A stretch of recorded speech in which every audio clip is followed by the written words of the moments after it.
Okay, we're on. I had a little, some kind of software issue getting connected the first time. I restarted, so a few minutes late. And apologies for last week. I had some problems. I thought it was internet problems. It turned out to be computer problems, and it took me a couple of days to sort it out. Anyways, we're here now. And welcome. Thank you for your patience and for coming for today's live stream. We're going to be doing the aggregate of form today. Last time, 2 weeks ago, I did a general introduction to the concept of the five khandha, the five aggregates.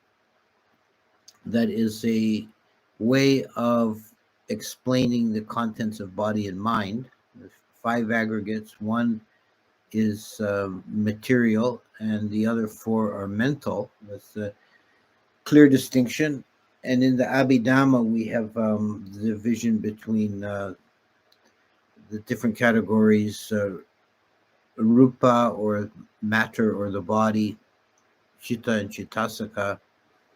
So we see the same in both the Sutta model and in the Abhidhamma model. We have the same division between body and mind. So body is Rupa, and in the scheme of the five aggregates, it really more specifically refers to the body rather than matter in general. Although Rupa does mean materiality, form, so it includes external matter as well.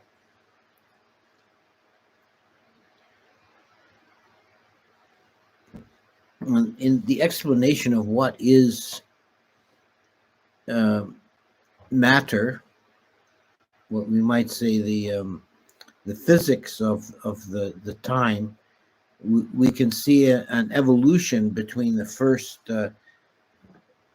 iteration of the explanation in the Sutta Pitaka and then later in the Abhidhamma and the Abhidhamma commentaries.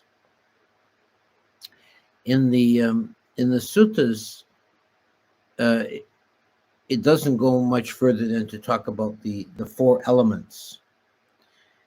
And these are known by the names earth, air, fire, and wind. Patawi, Vayo, Apo, and Tejo. The first thing to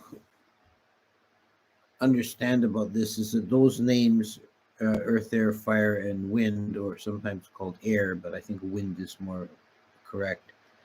Those four names are not really representing what we ordinarily conceive of as earth, air, fire, and wind. They're more like mnemonic devices for these qualities. What we see as, say, ordinary earth or ordinary fire in the world is actually a composite of all the various elements. So something like ordinary fire would have a predominance of the fire element, but it also has the other three elements present as well.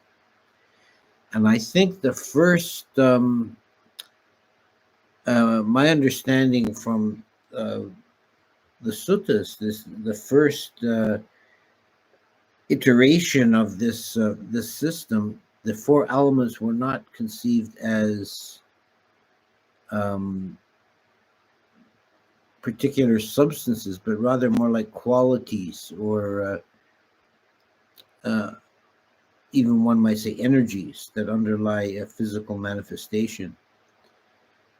Patawi, or earth, is the quality of extension, or sometimes it's defined as the taking up of space.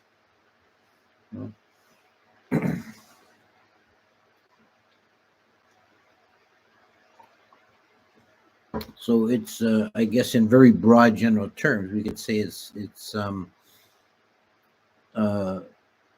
the physical presence of something is the earth element, and it's said to be the foundation of the other three elements. Water, apo, is the element of cohesion or viscosity. And it has the quality of allowing things to take shape. You think by analogy, if you pour water into a container, it takes the shape of the container. And the quality of cohesion means that it keeps things together. You know, it's the element that allows particles to cohere into a mass. And the viscosity is that it allows for flow while retaining that connection. Vayu, or the wind or air element, is the quality of motion. It's the energy of things moving from one place to another. And we see in the in some of the later texts the application of this principle to the human body, that the air or wind element is not just the breath, but is the wind coursing through the limbs that allows them to move. And it seems there was almost what one might call a pneumatic theory of muscular action, that the muscles in the arms and legs, for example, expand and contract by the force of the wind element.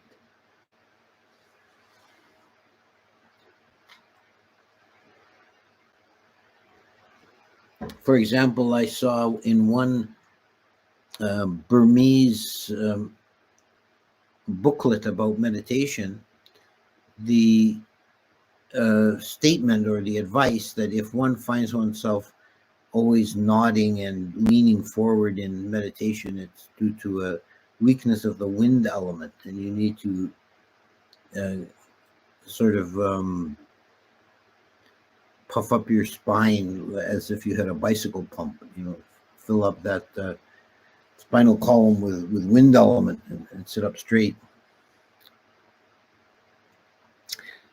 The fourth tejo, fire, is energy, heat, energy. It's what activates things. So these elements impinge upon the senses in different ways, and with the sense of touch is talked about in the Abhidhamma, about how the four elements react differently to the four elements. That the element of earth, we feel the qualities of hardness and softness. So it's on the spectrum. It's still like extreme quantity of earth element. Something is felt as being hard, and if the earth element is weak or sparse, it's felt as soft. Fire element is heat and cold in the same way. And wind element is felt as pressure. And it's said that the water element is the only one that the sense of touch does not realize water element at all. It's oblivious to water element. And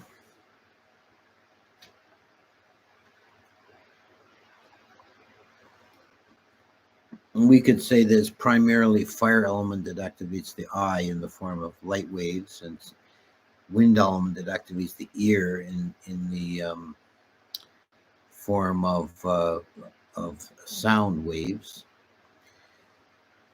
So this was the first understanding of the four elements, and their presence in the body is present in the different parts of the body, different organs in different degrees. So generally, parts like bones, nails, teeth are predominantly earth element. Parts like blood and urine and pus are primarily water element, and so on.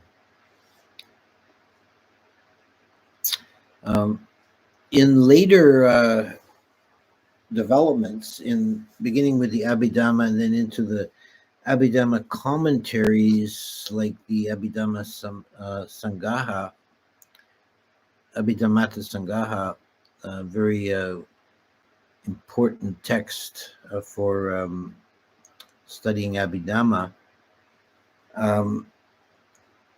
There developed a kind of an atomic theory. This is something that you should understand is not really present originally, but it became the primary way of understanding matter was that it's composed of what they call Rupa kalapas, which are roughly, we could, if we want to make a rough analogy, we could say a Rupa kalapa is like a molecule, and that the individual elements, and the four elements, and then there's a number of secondary elements that varies from case to case. But there's always at least 8. There's the 4 primary elements, and then there's color, flavor, what is it? I forget now. Color, flavor, taste, and something else. But it doesn't matter. These we could call, in the analogy to modern understanding, we could call them the atoms that make up the molecule. And they're always present in each instance of matter, but the relative strength of them varies from substance to substance. But it is an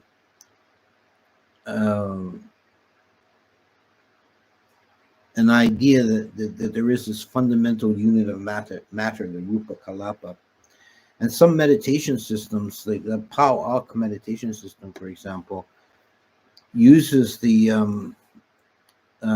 concept of kalapas, and you're attempting to realize the kalapas with the mind.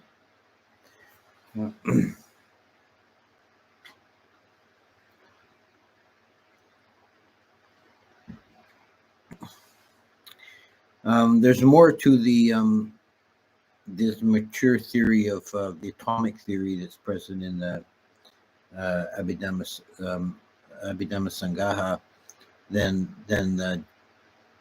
this. There's different classifications of different kinds of matter. Space, for example, is discussed. The concept of space, and this is a quality that is defined differently in Theravada than it is in Sarvastivada. And Tibetan Buddhism, for example, has inherited the Sarvastivada system. In Sarvastivada, space was classed as an unconditioned element. Theravada held that space is not real. It's a non-existent. It's only a mental construct that we impose on things to make sense of the distance between objects. And it actually separates that there is it doesn't allow the space is ever unconditioned. Only nibbana is unconditioned in the Theravada, but there is a conditioned form of space, but it's kind of a trivial concept. If you dig a hole in the ground, for example, you've created a space. That's obviously conditioned. But space, in the sense of the space between objects, um, is not considered in any way real.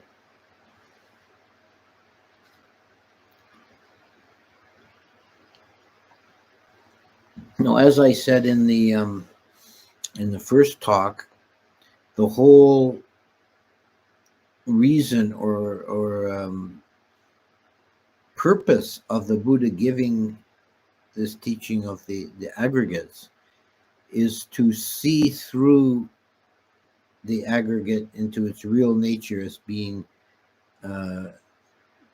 imbued with the three characteristics. So it's the earth element or the element of physical matter is void of a self. It's empty. It's sunya. It's imperfect as dukkha, and it's impermanent anicca. And we're to see this. We're to by examining the elements in the body, we can see this. This is so that there's a constant coming and going, and there's this essential emptiness to form. And this is an interesting point in to relate it to modern understandings of physics, that more approach the idea of the emptiness of physical matter. If you look at 19th century physics, the atom was conceived of as like a little solar system made of hard billiard ball like objects, that the electrons rotating around the nucleus of the atom. But then with the dawn of quantum mechanics, that this was replaced with the idea of matter as being composed of probability waves. So it doesn't really have a fixed location, and it's not the electrons say doesn't have a fixed location, and until it's measured. It only exists in a kind of hypothetical way. So there's a kind of an emptiness. There's no when you look deeply into physical form, it's really insubstantial. So the Buddha compared physical form to sea foam. If you look at the froth on water, when there's a bit of churning in the water, there's a bit of waves on a lake or on the sea. You see this foam on top, and it's really insubstantial. It can be quite impressive on a windy day, but it's really without any real substance.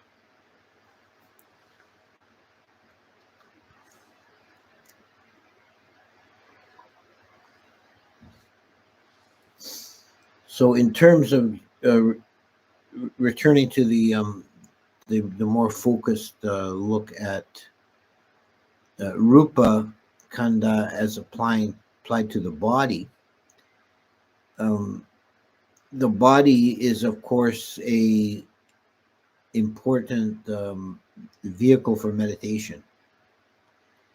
Kayanusati, meditation upon the body. And in the Satipatthana Sutta, the Buddha gives us 6 exercises or ways of meditating upon the body, beginning with meditation on the breath. That's considered a body meditation. You're watching a physical function in the body, and it's a really central vehicle in a lot of Buddhist lineages. That is some form of anapanasati, meditation on the breath, which the Buddha said is um, suitable for all personality types and is sublime in the middle, sublime in the beginning, sublime in the middle, sublime in the ending. There's also meditation on the four elements. We talked a bit about the what we mean by the four elements, but that's um, can be used as a vehicle of meditation, to look at the elements in the body. I'll mention here in this context a meditation that is derived from the commentary to the Satipatthana Sutta on the four elements. That is a really good walking meditation exercise. A lot of people have done this and find it very useful and very conducive to calming the mind. Is to use the four elements while walking, using the what do you call it? The particular progress of the feet, divided into four stages, beginning with lifting the foot from the ground. That's fire element. It's energetic. Yeah? Then you're moving the foot forward through the air. That's wind element. Then you settle the foot down. That's water element. And then you press it into the ground. That's patawi, or earth element. So you do that as you walk. You mentally mark each stage of the step as fire, wind, water, earth. So there's meditation on the four elements. There's meditation on the postures, which is body awareness of sitting, walking, standing, lying down. But more broadly than that, just having a general awareness in the body of exactly where the limbs and so on are at all times. Meditation on it's called sati sampajanya, meditation on in action or activity, to keep a general mindfulness of the body while engaged in daily tasks, walking, eating, putting your clothes on, taking your clothes off, trying to keep a mindfulness on the body while one's doing these things. As meditation on the 32 parts of the body, which is examining the internal components, external and internal. So it starts with external, hair of the head, hair of the body, nails, teeth, skin, and then you go through all the internal organs. And there's a traditional list for this, and you'll find slightly different versions. If you go looking for the list of the 32 parts of the body, you'll find some of the internal organs are listed differently in different lists.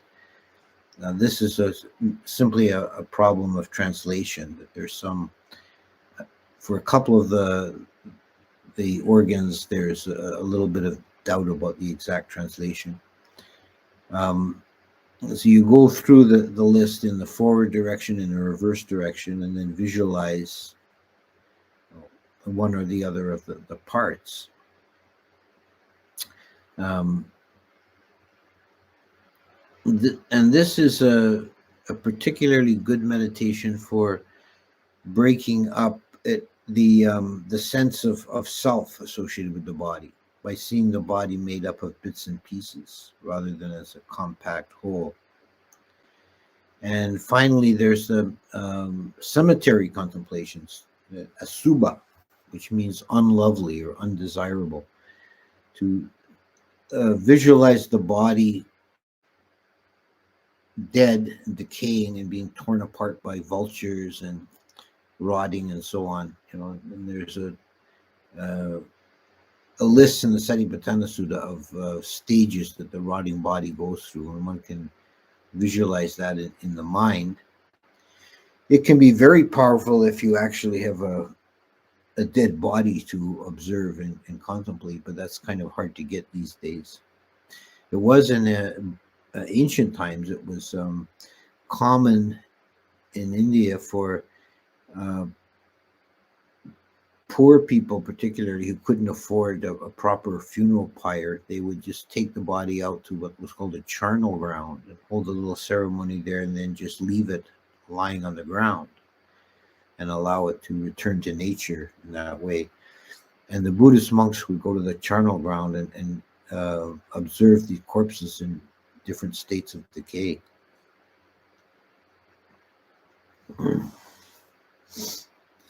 And this is probably the most powerful meditation for overcoming sensuality.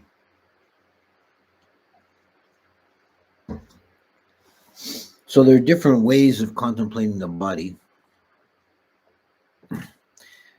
And if this is done in whichever way it's done, it should encourage the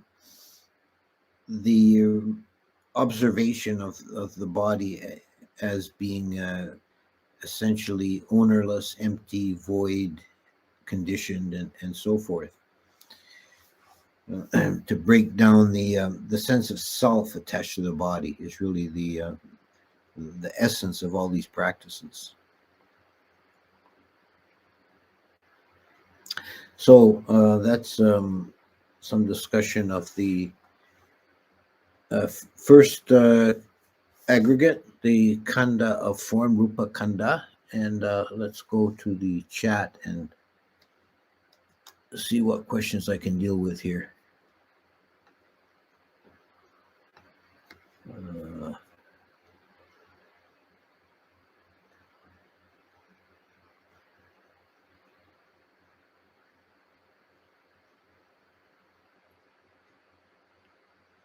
You said suttas differentiate the four mind aggregates and body, but aren't nama rupa classified together, while the both depend on consciousness and the chain of dependent origination.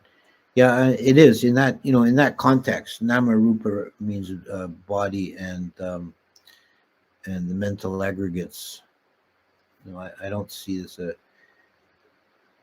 I don't understand what the issue is here. We have the teaching of the five aggregates, and in the teaching of the dependent origination, the nidana of Namarupa includes the four aggregates. So it includes a body and the three mental aggregates other than consciousness, which is listed separately. They're just all different ways of slicing the pie. It's what I did with the first talk.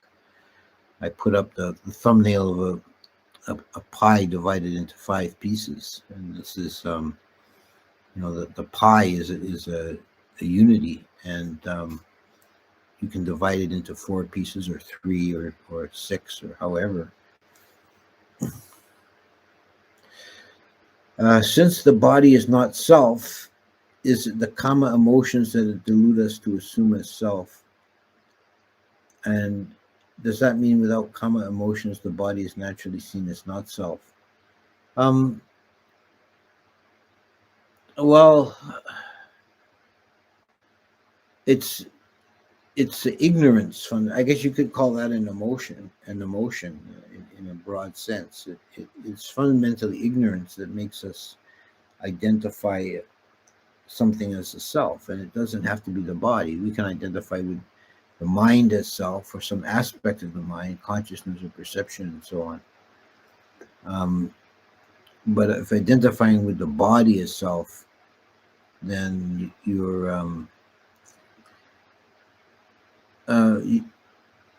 well, any form of self-identification is going to cause suffering. But if you identify with the body itself, that could cause a lot of mental suffering, because the body is subject to injury, subject to illness, and it's inevitably going to die. And if you're attached to that as me and mine, then you're going to suffer. Do the five senses exist for beings without a body? Can they study the Dhamma without a body? No. The beings in the Arupa realm that have no physical form, they only have the mind sense, and they cannot attain to, they can't study the Dhamma or attain to any super mundane states. Although it's possible for a being who's a stream winner or a once returner to be reborn into the non-material realm. So there are stream winners and Sakadagamis in the Arupa realm, but they became that way before they were born there.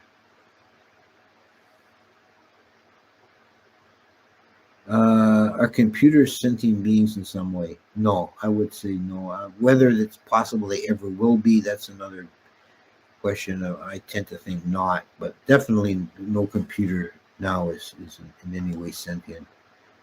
We're nowhere near that.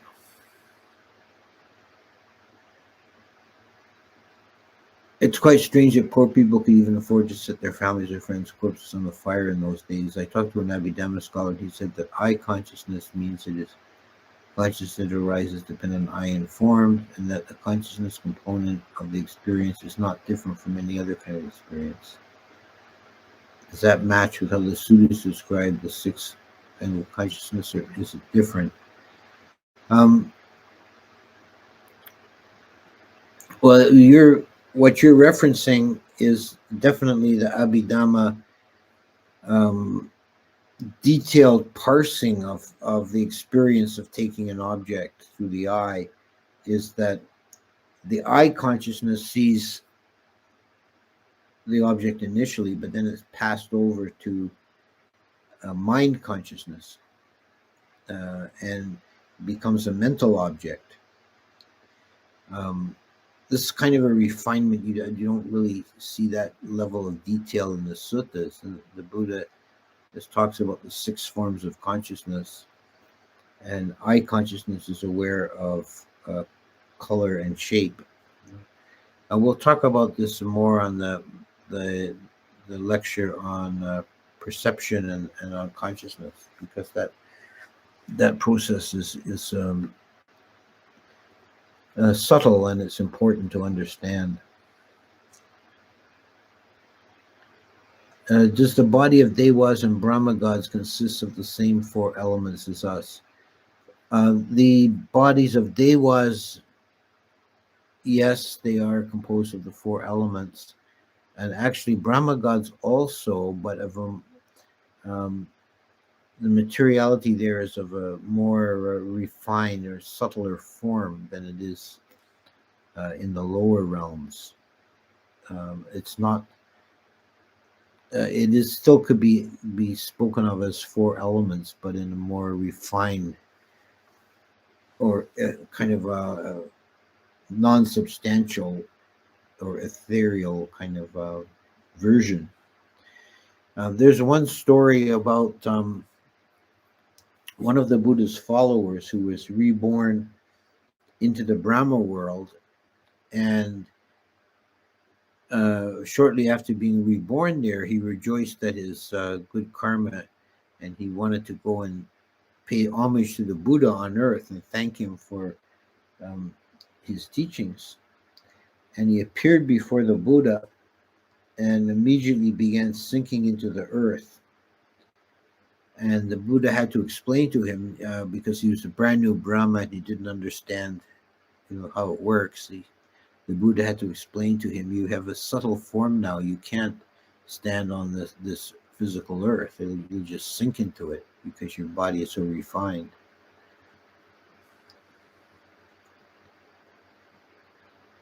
Are emotions Vedana or a different khandha?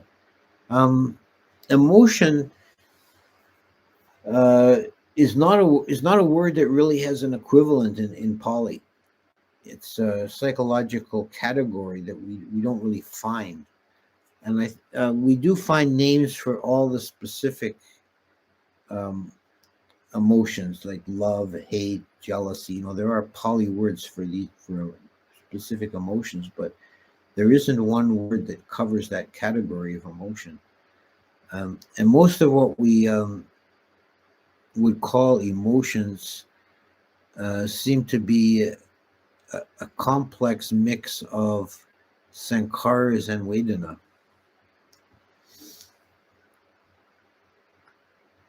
Let's see what.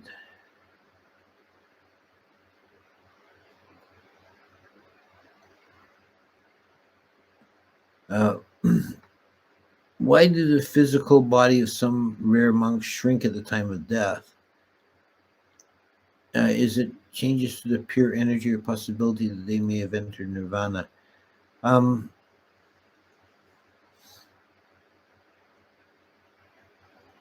there is said to be some kind of physical change in the body after one attains the higher states, particularly arahantship. Uh, it's known, for example, when an arahant is cremated, that very often relics are found in the ash, which don't occur with an ordinary person. The relics have a very distinctive appearance. They're like little pearl-like objects, white and very smooth. Whereas for an ordinary person in the ashes after cremation, there's this kind of dirty little chunks of half-burned bone, maybe. Um, and it is also said that the transformation of the body takes some time, and that if someone becomes an arahant and then dies shortly afterwards and is cremated, there may not be any relics. But if someone lives for 10, 20, 30 years after attaining, then the body has become purified during that period of time slowly, and the the relics will appear.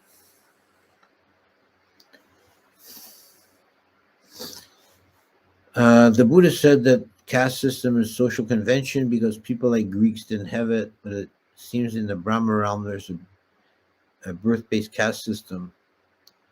Uh, well, there is some in the Brahma realm. There's grades of Brahmas at least in the first Brahma realm, the first level, first jhana level. There's the great Brahma, the Brahma's companions, and the ordinary Massa Brahmins. I don't know if you can really relate that to the Indian caste system. On a future session, please explain the Giri Mandana Sutta. Yeah, that's actually would probably make a good talk. I'll keep that in mind. Uh, if you comment on Sutapana Sakadagami reborn in the Arupa realm, would that count as a rebirth? Or does it have to be a rebirth with a body for it to count? I assume you mean like to make up the total of 7 rebirths.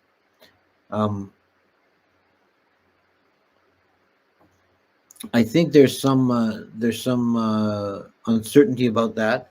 I did see one statement. I think it was from a commentary that when it says a stream winner or Sotapanna has 7 more births, uh, that's only counting human births, and he may have several more in the higher realms in between. But I don't think that's uh, universally accepted, because I think that it's not really clearly known. But I would suspect someone born in the Rupa realm that couldn't really count towards the total, because you can't make any spiritual progress in the Rupa realm.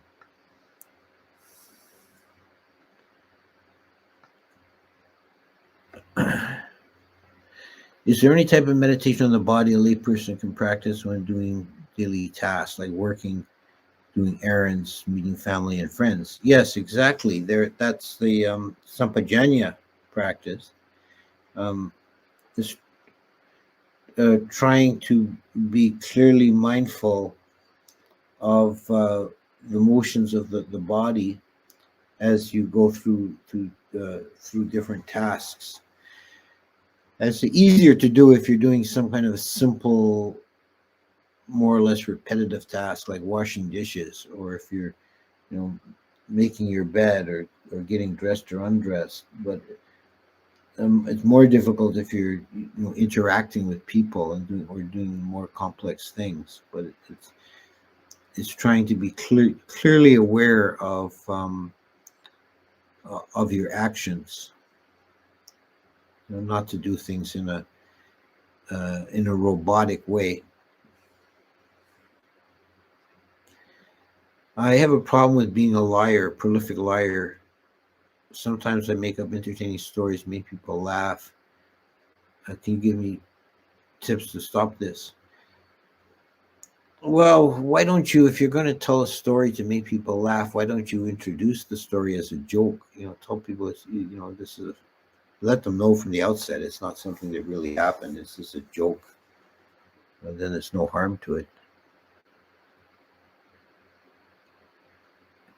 If Mara is ruling over a quarter of the sensual realm, who rules the other 3/4? Well, Mara's self-perception is that he rules the whole of the sensual desire realm. This 1/4, 3/4 is referring to specifically that Dewa realm in which he exists, the realm of those who delight in the creation of others.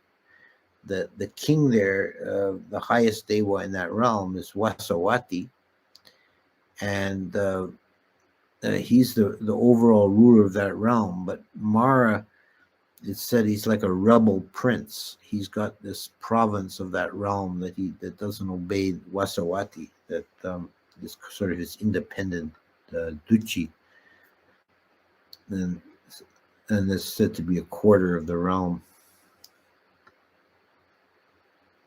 Okay.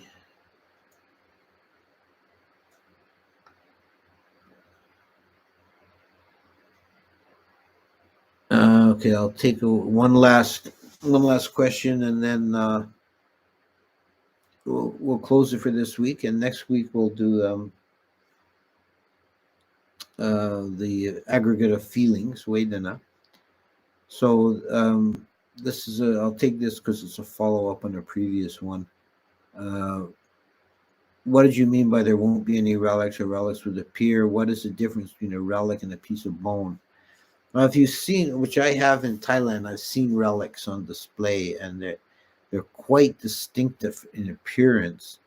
I've also seen, after a cremation, we had a cremation ground at Wapananashat, and we did cremations, and then you could see in the ash after, you could see little bits of gray or broken fragments of bone.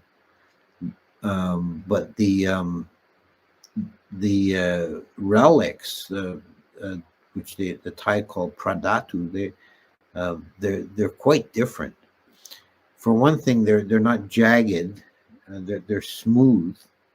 They're like little pearls, really. They're very smooth and shiny, and very clear, crystalline white color. Some of them are actually almost transparent, or they might be a very pure white. So it's quite an unusual phenomenon, and it's something that actually does occur. And it's said to be because the person who has attained arahantship, they've purified the mind at the moment of arahantship, but the body is sluggish and has a kind of a slow resolution to things, and it takes a long time for that purity to work its way through the body. So someone who, say, they became an arahant in their middle years, and they live to be very old, then they're likely to produce quite a lot of relics upon their cremation. So we'll leave it at that. And thank you for coming. And again, I'd like to apologize for missing last week. I hope you didn't waste time hanging around too long. Was I had completely no. I couldn't even get connected to the internet. It wasn't just the YouTube thing. So we'll. But that problem I resolved. I found out what it was and resolved it. So we'll see you next week, and may you be all well and happy.